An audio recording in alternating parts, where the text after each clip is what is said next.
Hello and welcome to the Struggles to Success podcast, the podcast that helps you use struggles to become better, stronger, and more successful. I am Dr. Emmanuel, your host and author of the book From Struggles to Success. Your struggles can make you better, stronger, and more successful. In this podcast, we invite special guests, people who have experience of turning struggles into success, to share their stories, share their lessons, so that you can learn from them. A wise person learns from their own mistakes, and an even wiser person learns from other people's mistakes. And that's what this podcast is about. Now, before I introduce our special guest for today, I have a special ask for you. People tell me how useful this podcast is and how they've benefited from it and how other people are also enjoying and benefiting from the podcast. But they also ask me what they can do to help. And it's very simple. All you need to do is follow the podcast, like and share, and that can help somebody else. So please do that now. Without any more delay, I'd like to welcome our special guest, Dr. Linda Bello. Dr. Bello is an experienced family physician working in the UK, in Colchester, and she is the chair of the Cameroonian Medical Doctors Association, CAMDOC UK, Cameroon Doctors Association in the UK. Now, I know Linda very well. She's a sister. She went to Lord's College in secondary school in Cameroon. I went to Sacred Heart College, so we went to very similar schools, all boys schools. Chester, the Sacred Heart, and Chester, and she went to the all girls school. And we're all both doctors and also members of the Cameroonian Doctors Association UK. And before moving to Abu Dhabi, I also was vice president of the Cameroonian Doctors Association UK, and now she's the chair of the Cameroonian Doctors Association UK. Now, Linda, you are a successful person in many ways, and I would like to first ask you to tell us more about yourself.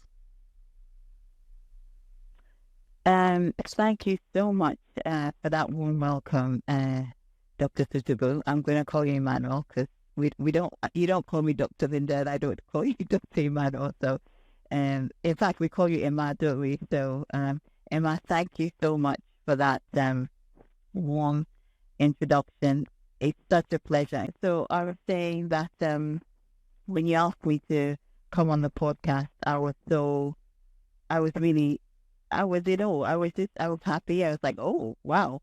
Grandpa is telling me to go on his podcast, that must be, I must have done that, because I think most of us look at ourselves, especially when we're still fairly young, because I don't like to say that I'm old.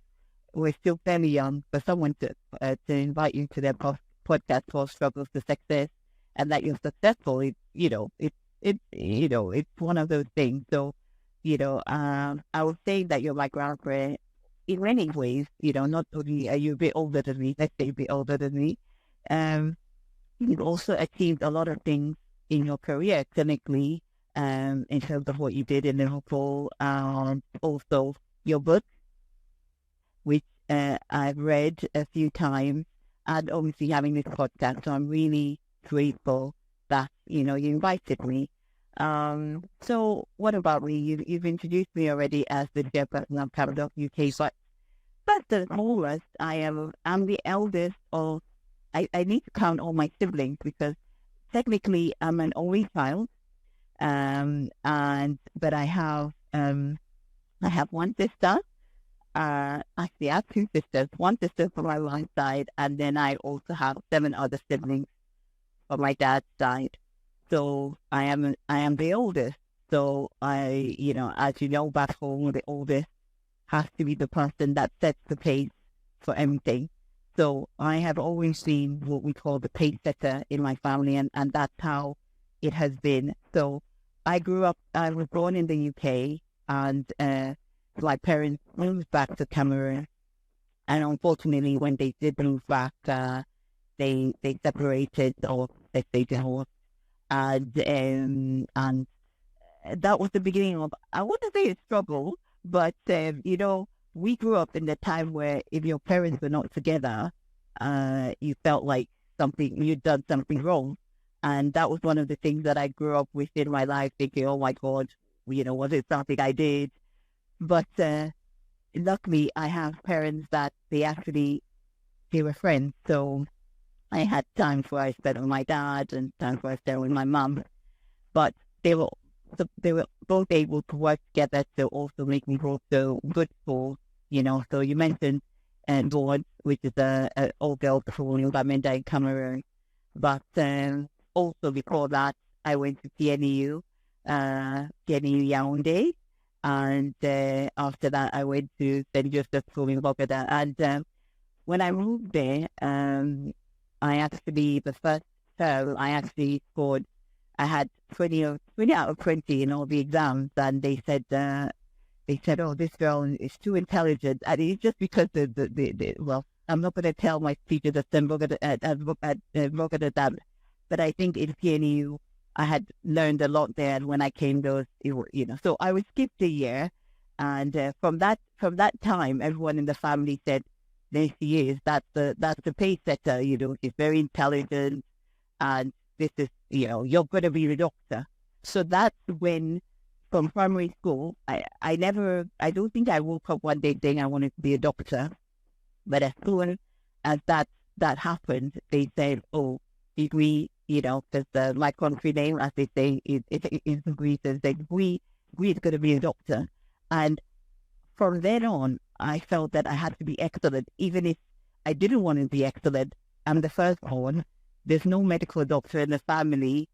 I'm going to be the doctor. I have to be, I have no choice. So that's pretty much how how my life was in Cameroon. It was about, I need to do well. I need to work hard. And thankfully I was able to do all those things. Wow, that's fascinating. That's really fascinating story. Now you're experienced, well-respected family physician. You chair the Cameroonian Doctors Association UK and does a lot of work, philanthropic work in the UK and also back home in Cameroon. And you're also involved in a lot of other philanthropic work, I know, with Lessons, the Lords, ex-students association alumni. So really fascinating where you got to. I tell people that if you interview every successful person, you'll find that in their journey there's some struggle that helped them get to where they are now. So I wonder, from your story, what's your story? What can you share with us? Yes. So, as I said before, we moved back. So my parents moved back to the Cameroon, and when we got to Cameroon, I did all of my education there, and with all of that in my head about you're going to be a doctor. That's what I was working to. And at a very early stage, I realized that I didn't want to go to medical school in Cameroon. And I had to put my foot down. And I said to my dad and my mom, and I said, please, may I go back? May I go back and do my medical school in the UK? And my dad was like, well, why don't you just stay in Cameroon and do it? It's better. We're all here. And I was like, no, Dad, I don't want to. I want to go back. I want to go to the UK. And of course, my mom and my dad, they trained in the UK. They lived in England for quite a long time. So of course, they were probably trying to warn me, to tell me that, don't go. We're here. We can support you. And I was like, no, I need to go. So my parents, being the lovely parents that they are, and with a little bit of me saying, please, please, please, they let me go. So I moved back to the UK in 1997. And I thought I'd just come in and, I had some good grades. I'll just go into medical school, apply. It's me. I'm good. And that's when my first kind of struggle started, because not only did I find out that the grades that I worked so hard for to have in Cameroon, they looked at them like that, like they didn't mean anything. Um, I also had to contend with the fact that if I did get into a medical school, my parents would have to pay quite a lot of money, even though I'm a British citizen. And it's under a certain law where if you've not been in the country for the 3 years preceding you're going to university, that you would have to pay external student fees. And that was around 15,000, 20,000 pounds in those days. And my mom and none of them knew this. They thought that my major challenge would be to get into medical school. So I was really disappointed.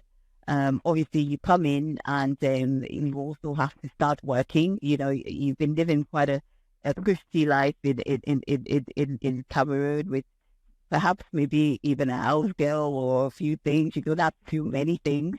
And then you come and you're basically looking after yourself, and it was really hard.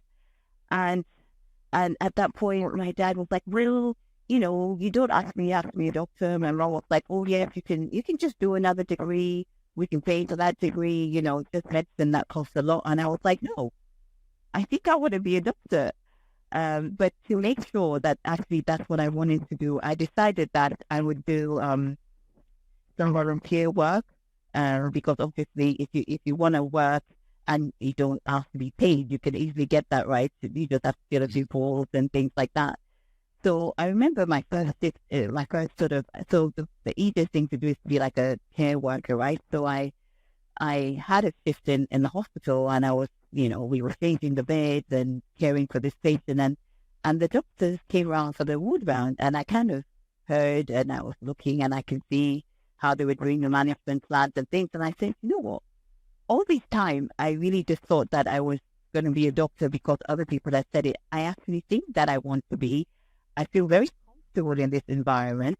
I didn't have any problems, changing the bed, cleaning people up, looking at the blood, people coughing. And I said, actually, I can do this. And I said, okay, what if I plan? What am I going to do? And I said, well, I did all the research and I found out that there was only one thing I could do. And that was to do my A-level again here. So that's what I had to do. So it involved me enrolling in a sixth college, College of Further Education, which was about a 10-minute walk from where I was living at the time. Because in fact, I was just looking at ways of keeping costs down. So I used to walk to school. And then after, I had a job in the morning and I had a job in the evening. And I used to also work at the weekends while I did that. So I ended up being the first person, one of the first two people from that school to get into medical school. I had such brilliant grades that I was in the newspaper, the College New and Recorder. They came and did like an interview about me because they knew that I'd come from Cameroon, and so that was really good. I had 3 offers, study medicine in London universities. I only applied to go to the London University. So throughout, I was only thinking that, I need to make my parents proud of me because, they had, I could have easily stayed at home. It would have been easier for them. And I was just thinking, you know what, I can do this. And with that clear plan and that vision that I wanted to become a doctor, and these are the things that I could do, I found myself, I grew up really quickly. In the 2 or 3, I wasn't very old. I was only 17. I grew up really fast, and as the rest of the day is history. And so I chose UCL, which is the medical school that I went to. And at the time, I think if you go to medical school in the United Kingdom now, you probably see a lot more Black students there. But at the time, there was about 250 of us. And the first day of medical school, I counted, and there was 15 of us out of 250. And I looked around and I thought getting into medical school was the difficult bit. I was like, it's actually making sure that I get through this. And not only do I get through medical school, that I do it in a very good fashion, because we're visible, My parents always used to tell me, and I tell my children this all the time, and I say, as a Black person, and we know this, as a Black person, there's no middle. We seem to only have the very, very good, excellent ones, or you're not very good. So you always have to make sure that you excel, you do the best that you can. And that day in that auditorium, I said, you know what, Linda, you'll begin. This is the beginning of you obviously making sure that you do your parents proud, and that if they say, Linda Bello is problem, she's Cameroonian, they know that Cameroonian students are very, they're very hardworking and intelligent. So that's what I did, and I think I summarized it a bit. But there were certain times when I felt really, really low, and I thought, let me just even go back to Cameroon and be with my family, But I think I said no, I can't fail, I can do this, and luckily I was able to, as I say, get into medical school, and not only in medical school, one of the top medical schools in the country. Wow, fascinating story, and that's this podcast is so. I enjoy doing this podcast because I often learn during the podcast about things that I didn't know about people I know. And your story is fascinating. Leaving Cameroon, being first to the eldest child, going to the UK, discovering that you really want to do medicine, and then having to write the GCA level in order to get into medical school, and then achieving really good grades before getting into medical school, and also learning all this at an early age, at the age of 17, and that also makes me reflect on something which I say in the book, but now I feel more strongly about it, because a lot of people who come to the podcast have said it, how they've used struggles at an early age to help them focus and actually develop their career. And these days children can go through university and start working and not really have a struggle or a major struggle in life, because society has changed, and we make things easy for our kids, don't we? And it's amazing how learning this skill to turn a struggle into success early can actually help you become more successful, just like you have. So really, really, really useful story you shared there. Now, you went to medical school, and was it also then a walk in the park? No, it wasn't actually. So as I said, we were in that auditorium, and I was like, I've made it. Here I am. Let me continue. And the first 6 months of medical school were just amazing. I went into everything with a lot of passion. I did very well, and I even started to relax. I was like, this medical school thing is easy. And at the time of beginning sort of my medical school, I was already in a very serious relationship at the time. So the second person that had gone into medical school from that Newham College of Education was my fiance. Let's call him at the time, even though I couldn't say my fiance because we were so young. And so we were in a serious relationship. And halfway through medical school, I found out that I was pregnant. So it came as a very, very big shock. I mean, I was happy to be, like when they say bittersweet, you're happy because actually you're in a relationship with someone that, it's a serious relationship, you're engaged, even though your parents have said, you're not going to get married until you have proper jobs. But you know that you're in a relationship. So, but yeah, so I felt pregnant and I said, oh my goodness. And it was the thing about, how do I tell, like I've come to the UK, I want to tell people that I'm serious, I'm going to medical. And I mean, not that having a child is the most, I mean, I would still say to today that having my children at the most, one of the most important things that I've ever done in my life, But at that point in time where you're trying to, you're trying to prove a point, you just go into medical school. At 6 months down the line, you're already pregnant. And then you're thinking, oh my God, you're like, you're one of the only Black people in there. And then you're going to be the one that is pregnant, for crying out loud, And then, so lots of things went through my mind, but at no stage did I think, because if I'd been down in the UK, I would say by myself in a sense, but I had lost, I had become very resilient unbeknown to me, because I told you I was working and going to school. I had a pattern, I had a way in which I did my things. And I said, no, this is going to be okay. Even though the first day when I found out, I was like, oh no, I said, no, this is going to be okay. What am I doing? I'm just coming into class, taking my lectures, taking notes, and I'm going to continue doing that. And I'm going to see how it goes. And the medical school were very supportive, but they just wanted to make sure that I would be okay to continue. And I said, well, I'm not ill. I'm just pregnant. I'm usually sitting well. I'm young. I don't expect to have any complications. If I do, take it from there.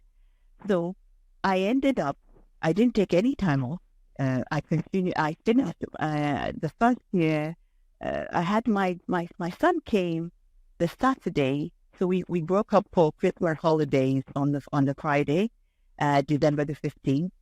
And my son came 5 weeks early on the 16th of December, which meant that I had a whole 1 month of my holidays to just be there at home, and we were going to be off. And I said, God decided to tell me something. So God decided to give me a sign to tell me that, you know what, it's going to be okay. Because his due date was in January, in the middle of when I should have started the second term of medical school. So it wasn't an easy delivery. It was a cesarean section, but it was fine. He came out, he was healthy. We stayed in the hospital for a bit. But I just knew that I was going to be okay. I just knew. And of course, I had the support of his dad. So between the two of us, both of us first-year medical students, we said we were going to be fine. And I found out that actually, Emma, my grades after I had my child, even when I was pregnant, they were better. Because, sometimes you might want to go to student union, have a drink, or do stuff. I was like, no, I have to, okay, I'll meet you for a drink, obviously not when I was pregnant. I'll meet you for a drink for 10 to 15 minutes, and then I'm off because I have stuff to do, I have my baby to look after, and things like that. And I just managed to get through it. I wouldn't even say managed. I think I actually, I wouldn't use the word sailed through, but it was nearly that. And I've read your book a few times, and I had a plan. You have to have a plan about how you're going to do things. And a lot of people that know me, my nearest and dearest, know that. I mean, some people call me a little bit OCD. I like to plan. But I plan. I have timetables for everything. Timetables, my kids will tell you, mommy tells us when to get up or when to sleep and all these kind of things. And I had that. It's because I had that kind of timetable for myself.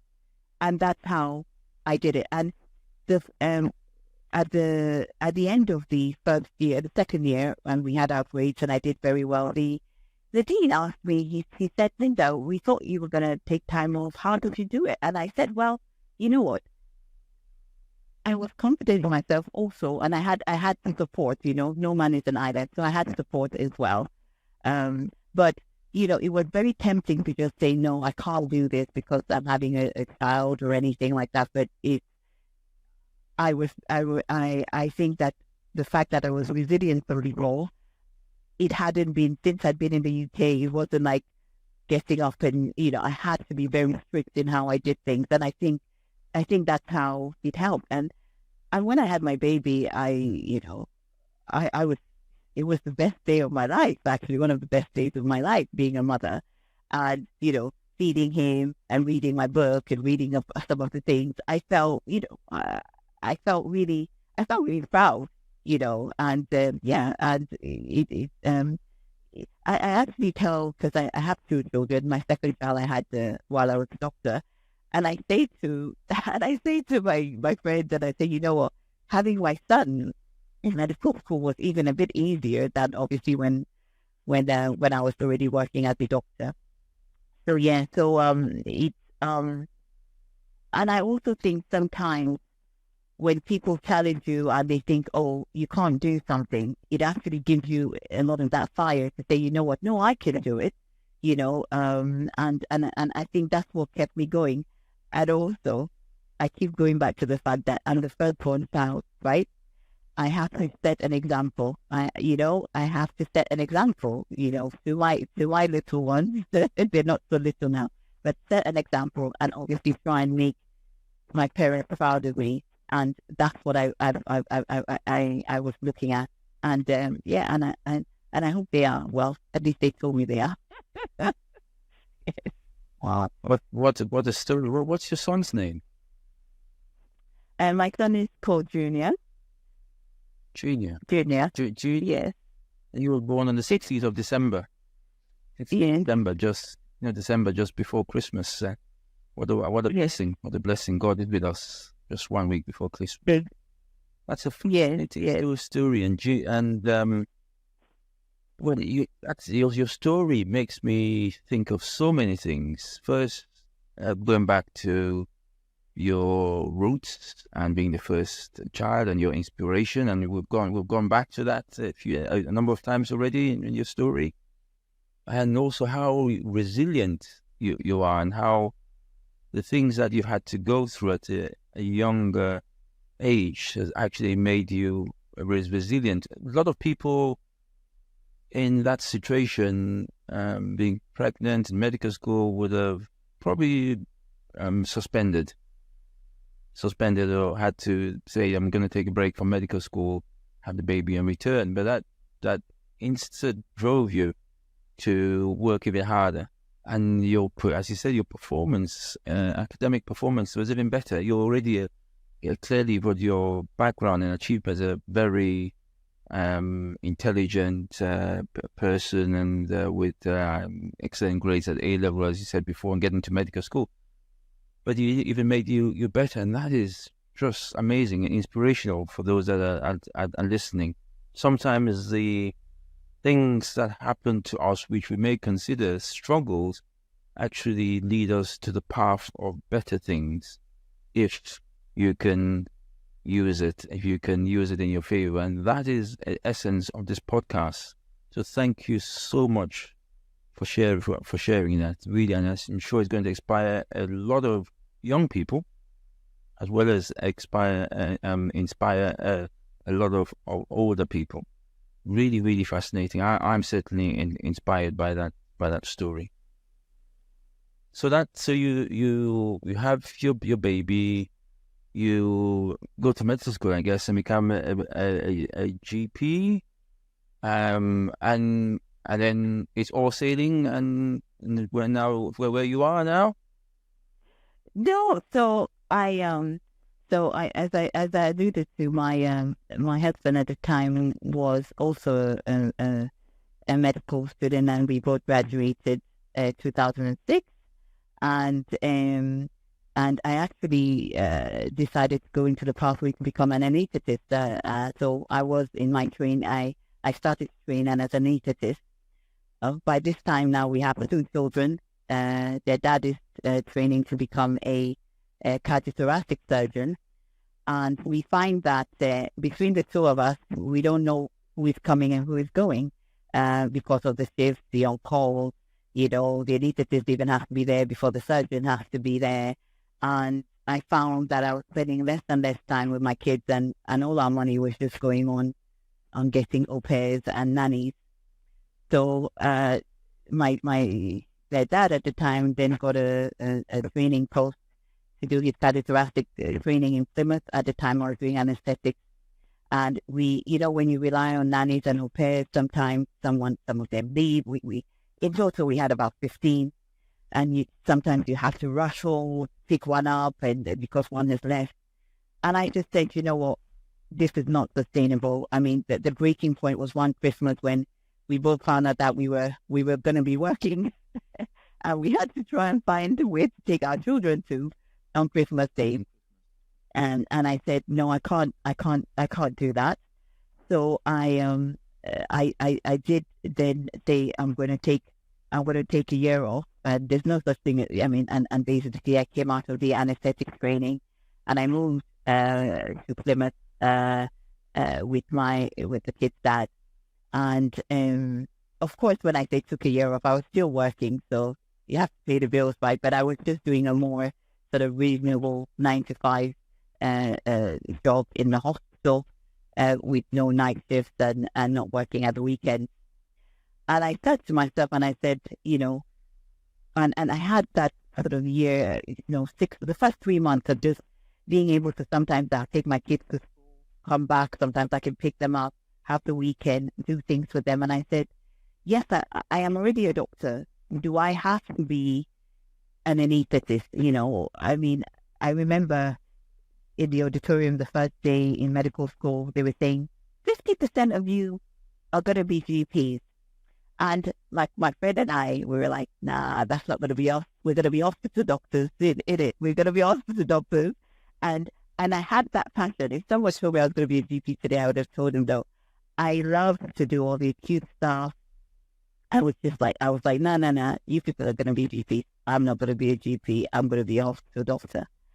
And I found myself in that first 3 months of my life of actually having some time with my children. I could come home, I'll say, Mom will be home at 6 or something, be able to take them things. And I said, what do I actually want from this life? I'm both children and I'm a doctor. I need to, I'm at a brick wall here. You're always tired, you don't have enough time with kids. And at that point I said, listen, there must be a way around this. I'm just trying to go through this brick wall. Look around, there must be another way. And I thought, you know what? I'm going to be a GP, because that's one of the specialties where, you pretty much, you can just work your day shift, and you don't really need to work at night unless, you need to, you want to, or the weekend. And I thought, you know what? That's what I'm going to do. So I entered into GP training. I applied for GP training while we were there in Plymouth. Fortunately, I was successful in that. And while I started doing the GP training and learning more about what GPs do, I actually found out that I actually love being a doctor and being a GP because it's kind of all-rounded. You're kind of, you have to know a bit about everything. You're heavily involved in people's lives, from when they're little, when they grow up, you can deal with the social aspects. And as my friends will tell you, I do like to talk a lot. So, I like to listen, and I also like to talk to people. So I thought, actually, I like this, and I'm quite good at it. So I trained to become a GP. I qualified as a GP in 2016, and my first GP job, even though I had just trained, it was my first job. I became the safeguarding lead for the practice. I was involved in many things, many meetings, and I have to say that one of my proudest moments was when I did something called a multi-source feedback. I'm sure you know about this, where we asked our patients to talk about us. And my scores were just through the roof. In fact, when I took it when I had my appraisal that year, the appraiser told me that in all her 15 or 20 years of being an appraiser, she'd never seen such high scores. I mean, my patients had written lots of things about me, about, how I listen, how I go above and beyond and everything. And I feel like I actually, that was my calling, I did enjoy working in the hospital. And actually, if I had to go back and do it again, I'd probably be happy to do it.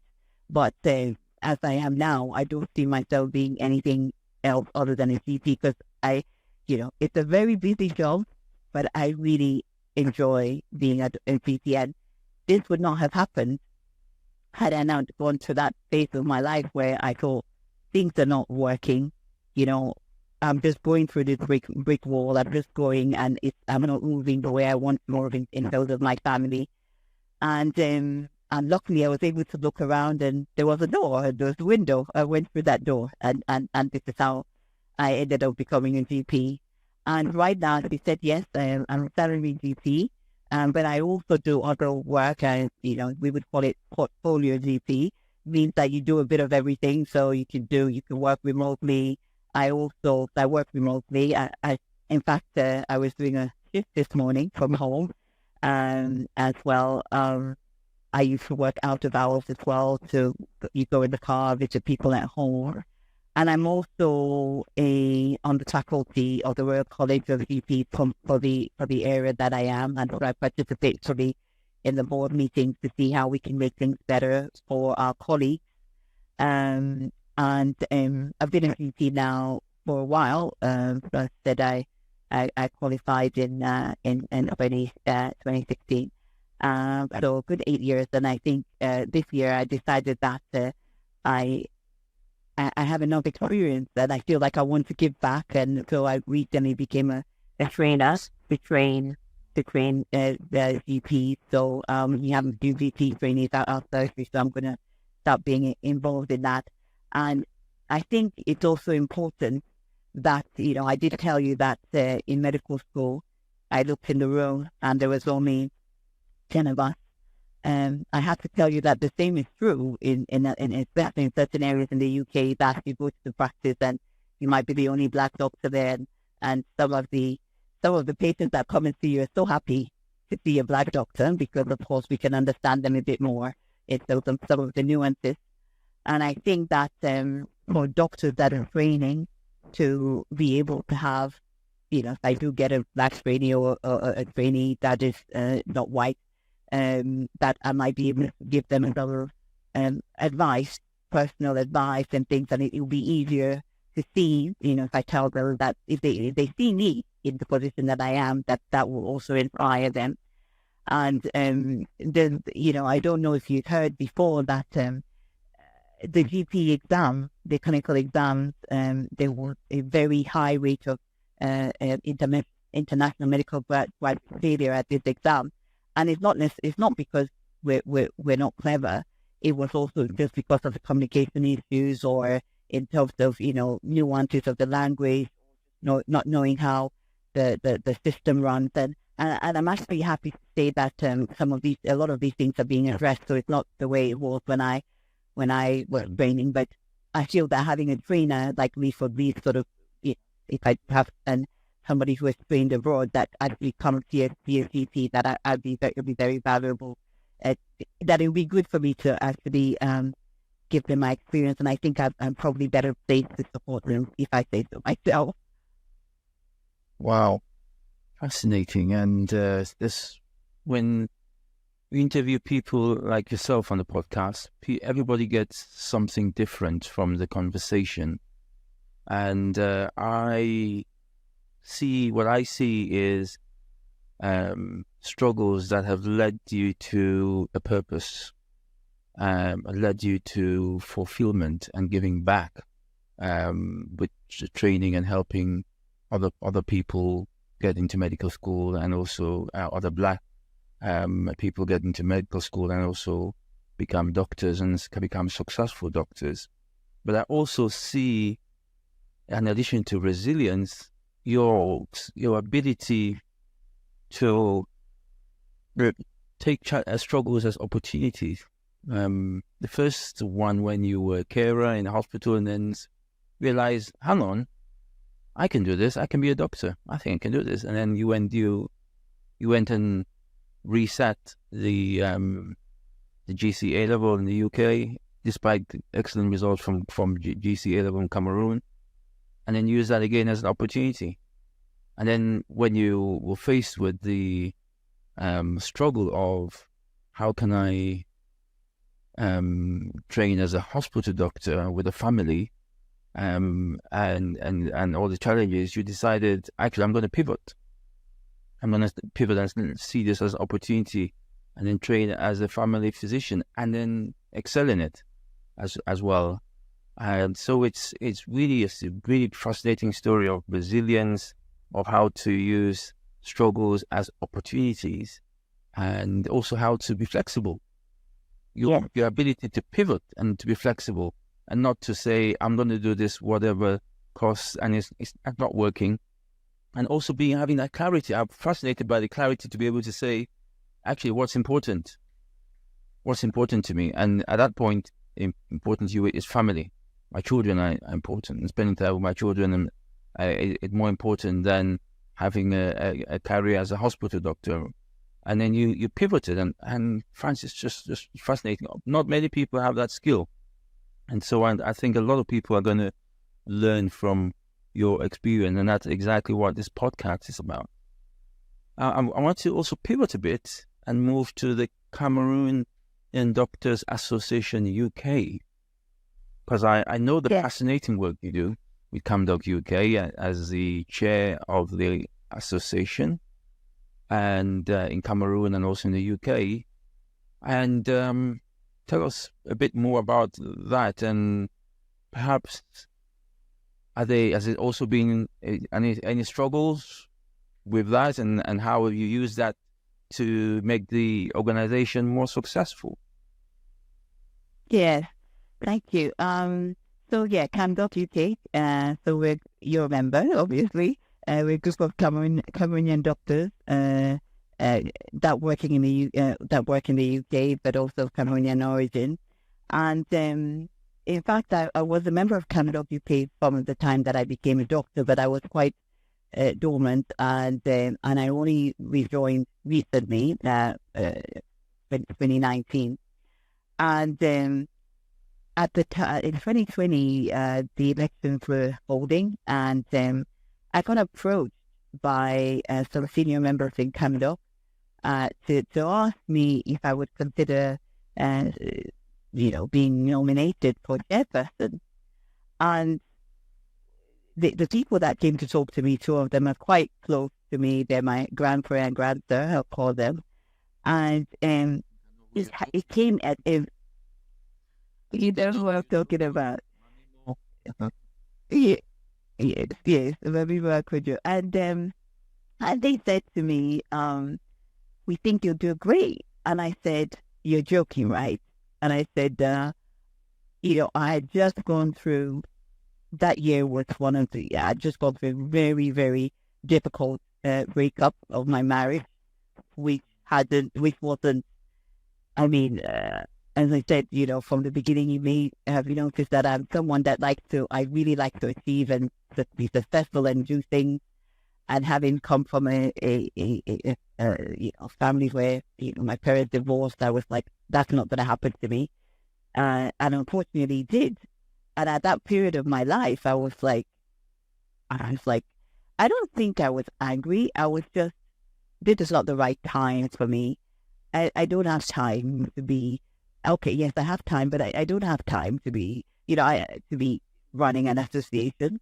I want to try and see how I'm going to start my life again, and this new normal, and trying to figure out where things are going to go. So initially I said no. And they were like, no, I'm sure you'll do it. We'll be there to support you. And I said, okay then, because you may have noticed that I like challenges. I said, okay. That is pretty clear from your journey. I said, okay. I said, let's see how it goes. So that fateful day, March 2020, in Putney, I was actually the one hosting the meeting that day. I got elected to be CamDoc chairperson. that meeting happened in the middle of COVID. I mean, the COVID had just started. So in July, when I got, should I use the word sworn in as chairperson, we did it remotely through Zoom. And I was like, man.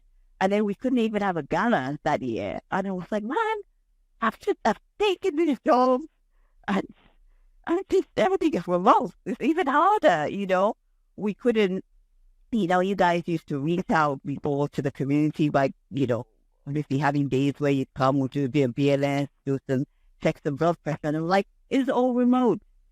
And that's when we had the idea of having webinars. And one of the first things I did as a chairperson was to appoint an education lead, and we all know him, Dr. Valentine, and he really took the vision that I had for having this education things. He just took it to another level. And as you know, we're now in our 20th webinar, and he's been in at least 2 or 3 of them.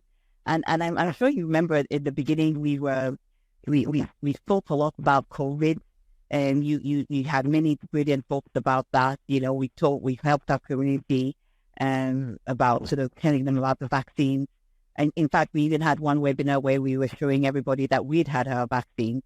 And since then, as you know, the webinars have taken and they've just gone from strength to strength. We've had many webinars, things on autism, so a lot of what was on renal transplants, and when we get sort of positive feedback about, even in the chat, people are saying, "Wow, Doc, you guys are really good." It really, every time I hear that sort of feedback, I think, "Oh my God, I'm kind of responsible for this." Of course, with my exec and everything, but I'm in charge in the organization that is doing all of this, and it's humbling, overwhelming at times, but I would say the most overwhelming thing that is, the most successful thing, obviously, as you know, is obviously during the pandemic, we successfully fundraised £25,000, and we used that to buy PPE, personal protective equipment, for our colleagues in Cameroon. And despite being a very small association, Emmanuel, there's only 80 of us that are registered and paid, and there's about 150 of us in the family group, that we were able to, I think to date, we're one of the smallest organizations that has provided as many PPE that we did Cameroon. So I'm very, very proud of that. And as a result of that, since I've been chairperson, we've had 3 awards so far: the Aspire Award from I Am Cameroon, Equisante Award, and another award that we got. We weren't there, but we were nominated for that in the US in terms of the way we've been, our commitment and passion to educating the community. So I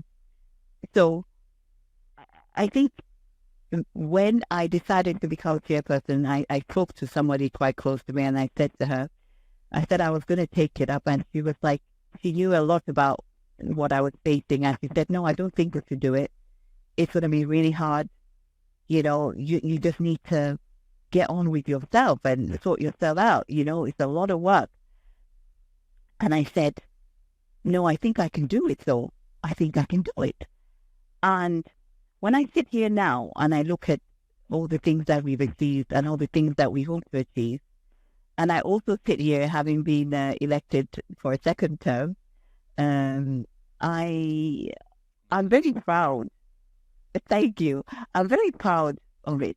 And I know that had I not taken the leap of faith to just say, yes, I can do it, I would not have known so many things about myself.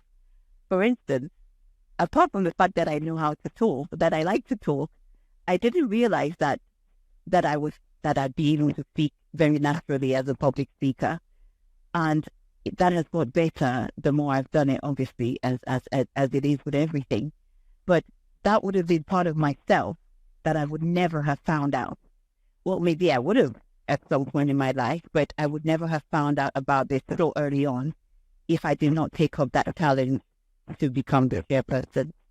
And chairperson involves, as you know, obviously collaborating with people, meetings, helping the other executives with their roles, fundraising, and just liaising with communities and the public.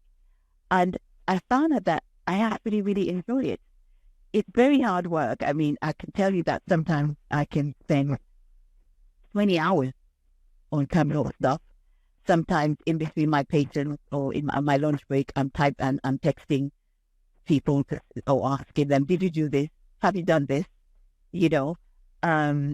But I go back to the beginning of my story when I had to go to medical school with a child, had a baby, was pregnant, and then had a baby. I had a baby, was working, was going to school. I've had to know how to multitask from the time that I was very young, from 16, 17. I've had to learn how to do that, multitask, prioritize. And that's something that is really good at, you have to be as a GP as well. We have a lot that we're juggling at the same time. So Camdo brought out a certain side of me that even I didn't know. I just realized that I had this passion. And it's not only a passion about, like I said, when I became a GP and I realized that I really liked it. Why do I like being a GP? I like actually helping my patients. I'm one of the GPs, unfortunately, that runs over and maybe too nice. But I feel like if a patient comes and sees me, they should be happy that it should be, let me put it, their lucky day that they came and saw me, that I've sat down and I've taken what they're saying and I've tried to do the best for them. So that's what I do in my job, but also for the community. I think that we're quite privileged, we reach probably such a bit in our career where we can say, what can we give back to our community?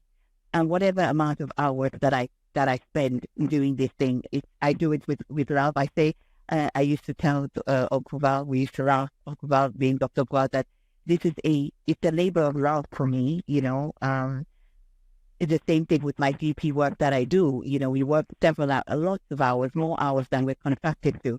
But again, I do it because it's the right thing to do. And of course, it's because I want to help people. So CamDoc gives me that opportunity to be able to do that. And I think I'm fortunate also to have a job that also helps me impact on people in their lives as well. So I think that I'm really blessed to have that because, it's not everybody gets to do, even though it's difficult, but things that they actually enjoy doing. Wow, fascinating. I can see from your body language and your smiles and how passionate you are when you talk about CamDoc UK and the work of CamDoc UK and working with other people within the group. As you know, an organization that I know very well from the UK, being a member, having also been Vice President, Secretary General, and I share the same passion, and it taught me. I learned so much from being Vice President of CamDoc UK, and it's still helping me now as the chair of the Department for Infectious Diseases in the hospital I work now, and my leadership skills I learned them from CamDoc, and so we have a lot to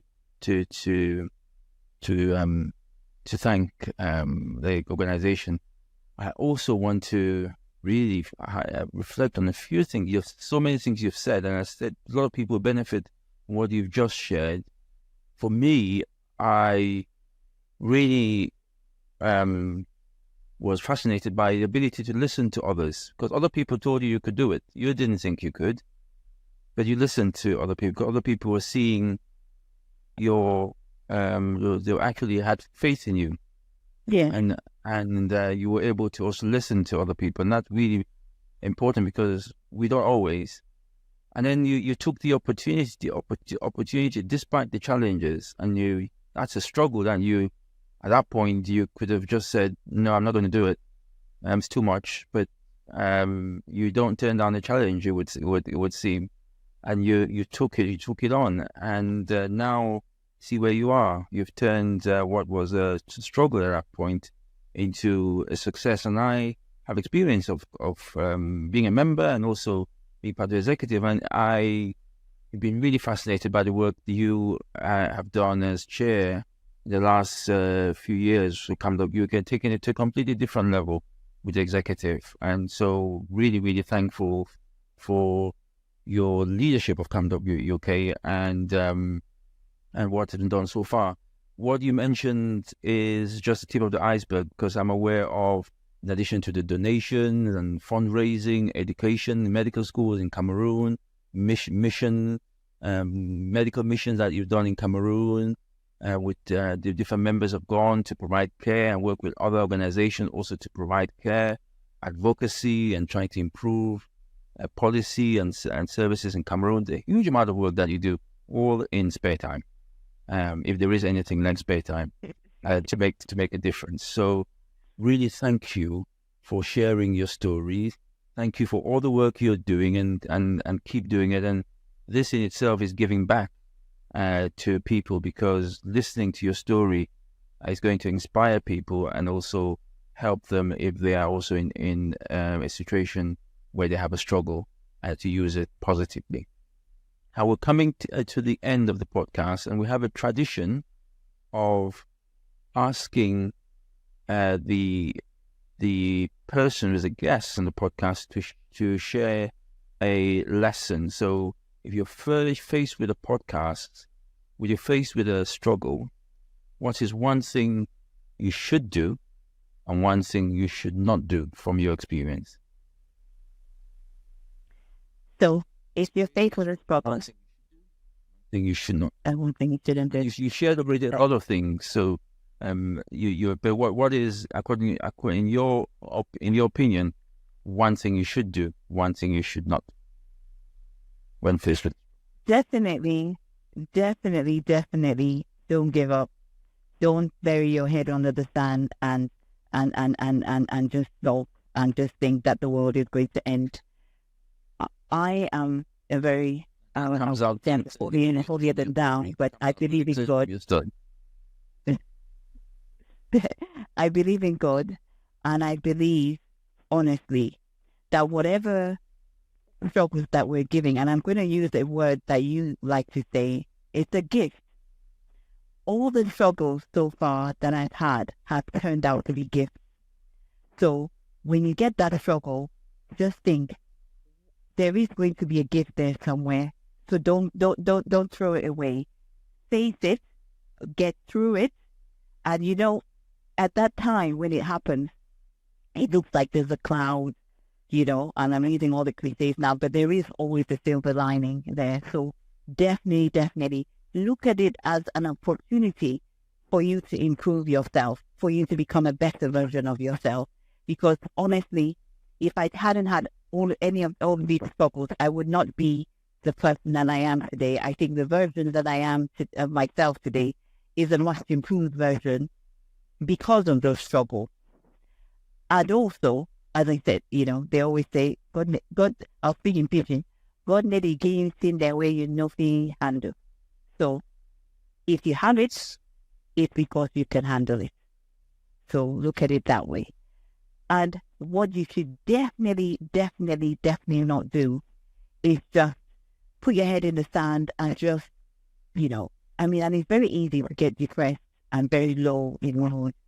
But don't do that. Just know that there are people that have been where you are. You just need to read some of the struggles that other people have faced. I've listened to some of your guests and all the things that they've been through, and then you think to yourself, my God, this is nothing what I'm going through. So, and just use the people around you. Don't be by yourself. Share it with others. Share that struggle with somebody that you trust. A problem shared is a problem halved. And I'm not here because I'm not successful today because I'm a superhuman. I am so good. I'm the most intelligent person. I've had support all the way. I've had support, whether it's from people that are close to me, my family member, but also my faith and my spirituality. I have to say that, that always keeps me going as well. Thank you so much for sharing, accepting to come onto this podcast and sharing your journey. And I'm sure this is not the end of your journey. I'm sure there's so much more to come, and we look forward to seeing that once more. Thank you, and I wonder whether there's something else you want to share to close before I close the episode. One, I just want to say, and I highlighted that in the beginning of the podcast, that you are really an excellent human being in terms of how you are as a person, in terms of what you have achieved, and how you do everything quite humbly. You're just one of the nicest people I've ever met, and it shows in everything you do. And I admire you, and I look up to you, and I try to emulate how you've done things. So I'm really, really grateful that you had me on here, and I'm really, really, it's a really good thing that you're doing, Emmanuel. It's such a good thing, and I want you to really keep up what you're doing. We're behind you 100%. And here's my book, and we should all get our books. And and I keep sharing these with my friends. I also just want to say, and I didn't share this in there, and I wanted to share that in July 2022, and I want to tell you the gift that CamDoc has been to me as well. July 2022, my mother got diagnosed with cancer, quite advanced cancer. I see it. Because of everything that I'd been through, my connections, my experience in everything that I've done, knowing a lot of people in CamDoc, I was able to get treatment for her in such an expedient way that would not have been the case had I not been the chairperson of CamDoc. In fact, I almost say that maybe my mom will not be here today. So when I look back at that fateful day, March 2020, Putney, in the kitchen with my grandpa and my grandson, saying, "Bree, you can do this." And I'm thinking, it's too much, Papa, but I have too much on my plate. But that was a stepping stone for me to be able to make that significant impact. Not only the impact that we're making on our community's lives, but personally for me as well. And it's been a very tricky, that year was the Queen's Anna Torribilis. That was one of the worst years of my, but I was able to, with all the connections I had and all the skills that I have acquired, and I feel like everything that I'd been dealing with so far in my life was to get me to the solution where I was able to, not financially, professionally, personally, and everything, to be there for my mother when she needed me to be. And so I will end by saying, when that struggle does come, because we're all human, just know when you're facing it, just know that there is a reason for it, and it will end up being the best gift that you've ever had. Wow, thank you so much for sharing that. And we're thankful that mom is okay, and we wish her all the best. And what you shared there is really the essence of the podcast. And I'm sure you have huge impact on the people who are listening, and it would be life-changing. And I really mean that. It would change people's life, and that's what this is about. On that note, I want to thank you again and ask all our listeners to make sure they follow, like, and share. You may change somebody's life, you don't know it. And we look forward to having all our listeners again at the next episode of the podcast. Thank you, Dr. Linda Bello. Fascinating interview. I've learned so much from you, and I'm sure our listeners will take so much away. Thank you again for joining the podcast.